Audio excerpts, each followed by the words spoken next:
Well, Sarah Sanders, former White House press secretary for President Trump and currently a Fox News contributor. Sarah, good to see you tonight. Your thoughts on this evening so far? So far, it looks like right now the big losers out of the night are going to be Michael Bloomberg, who spent $500 million and has very little to show for it. He had a lot of momentum just a few weeks ago going into that first debate, and it's pretty much been downhill from there. Next, you have Elizabeth Warren, who looks like she is very likely going to lose her home state and may even come in third, making it very tough, I think, for her to even carry on at this point. We have to see what happens out west in places like Texas and California, but Biden looks like he's going to have a good night. Bernie's still picking up, I think, a number of delegates, but the big person to watch is probably Joe Biden, and I think that's a great thing for President Trump. Anybody who's been paying attention to him on the campaign trail and in the debates over the last several months, I think that's a matchup that this president should be very happy about and will feel very comfortable going into November with. You know, Biden is winning these southern states, and he's likely to win your home state of Arkansas. We'll see. We haven't made a call there yet. But to Trey Gowdy's point earlier, come general election, if he's the nominee, it's a much different scenario against Donald Trump in some of those states.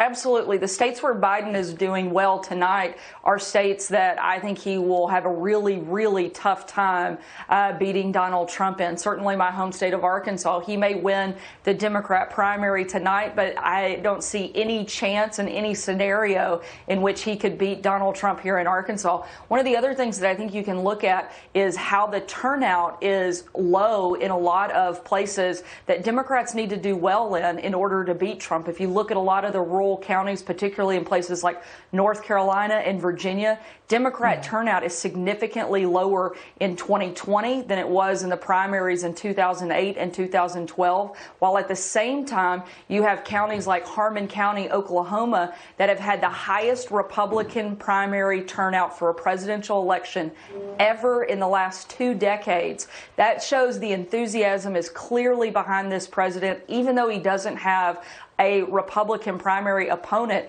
His turnout, his enthusiasm, his support is high, and people are coming out to make sure, even though there isn't a contest, that Donald Trump has a big victories in each of these states tonight. The Virginia turnout actually might be as high as 2008. Just we're getting word from Virginia on that. We'll monitor that. I was talking about specific You're talking about Republican rural counties that Democrats.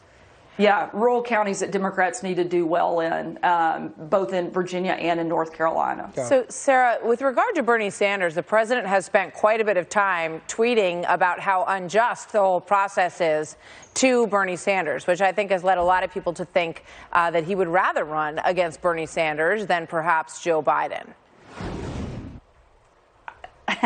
I don't think President Trump is too concerned about anybody on the Democrat ticket. I think the reason you've seen such a fluctuation with who the nominee is going to be, particularly over the last month, you've had, 3 or 4 front runners just in the last few weeks, and that's because there's no real excitement for any one of these candidates, and they're constantly changing their mind because there's nobody that they all really want to get behind. And so I think Donald Trump looks great going into November, and I don't think he's real concerned about whether it's Bernie or Bloomberg or Biden. I think he is going to win and win with a strong victory moving into the general election. Let me ask you one White House question. We're in the midst of this coronavirus situation. Do you think that the White House